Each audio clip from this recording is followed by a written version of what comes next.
parent comes up to you and says, I'm trying to save for my kid's college, but I'm also trying to save for retirement. I also have credit card debt that I'm trying to pay down. Oh, and by the way, I'm still trying to pay off my own student loans from when I went to college. This is becoming an increasingly prevalent situation as millennials and Gen Xers are starting to have kids that are looking at college as an opportunity. When you have a parent that comes to you with that, what I imagine is an all too familiar situation, what are some of the initial thoughts that you give them? Yeah, and it's a tough situation because when you're a parent, and I would say I see this at parents across the income spectrum, every dollar is already allocated somewhere else. Right? Everything's earmarked. Yeah. When you're young, you've got someone who outgrows everything they own every 3 weeks. When they get older, you're like, it's the best of times, it's the worst of times. We got on the travel soccer club, So there's always something. I think that college is too important of a goal to just say, we'll figure it out when you get there. You have 18 years basically from the time your child is born until the time they go to college. And that is a really short window. The days are long, the years are short when you have kids, and never more so than when it comes to money. But college also needs to be kept in balance with everything else. And so my rule of thumb is emergency savings comes first. And so if you have credit card debt, chances are you don't have emergency savings because you should be putting it towards your credit card debt at 28% right now. Exactly. Yeah.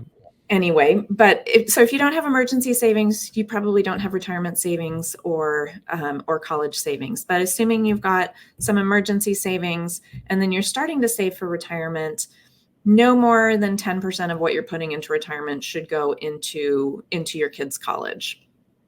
And in many cases, it would be a fortunate situation if you were able to do that, especially when you're juggling your own student loans. So with your own student loans, make sure you're on the best possible payment program with the lowest possible repayment. Most of the income-driven programs will give you significant discounts in your payment and forgiveness after a period of time. So that's certainly an option to look at to get that bill under control.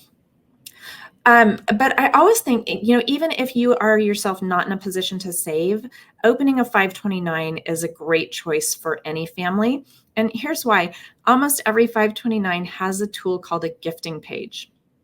And if you are not in a position to make your own contributions, you can share that gifting page with family members, friends, others who are generous with your kids, around their birthday, holidays, things like that, and say, hey, we've got plenty of toys. What we really would love to have you contribute to is our child's education. And here's a link to their 529 where you can make a contribution as small as $25. Oh, I like that. So that can be a great way to get a head start on savings. I think too, as you go through the years, a couple things are important. One is make sure that on a periodic basis, you're looking at your budget and seeing, is there a place where I can carve out maybe another $5, $10, $20, $50 a month to start contributing towards college. College savings is important for two reasons. One is kids whose families have saved for college not only enroll at higher rates, but they graduate at higher rates than those whose families didn't. And we can argue chicken and egg all day long, but it is a fact.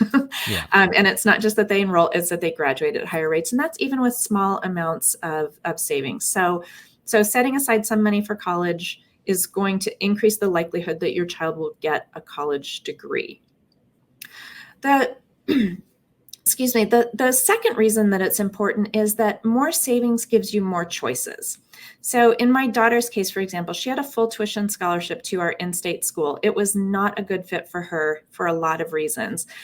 She was also accepted to a very selective private school with a great scholarship offer. But a great scholarship offer is still more than $0.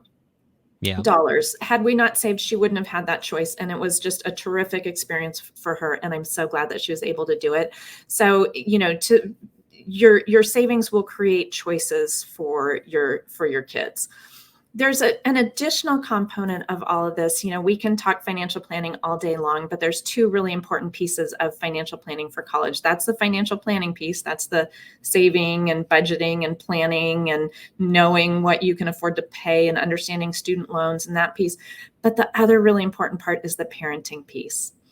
And that is talking with your kids about what your expectations are, what you're able to contribute, the fact that you're saving, the fact that it's important to them, to you, that they have the opportunity to go to college, so that you're framing it that way.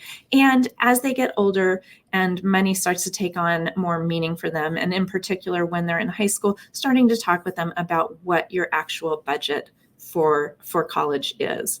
I think it's important to do that from the perspective of goals, not constraints, which means having a conversation that sounds like it's really important for us that you're able to finish your undergraduate degree with no student loan debt. And we have saved diligently so you can do that. And we know that with the scholarship that you're eligible for at the University of insert your state here, that you can do that.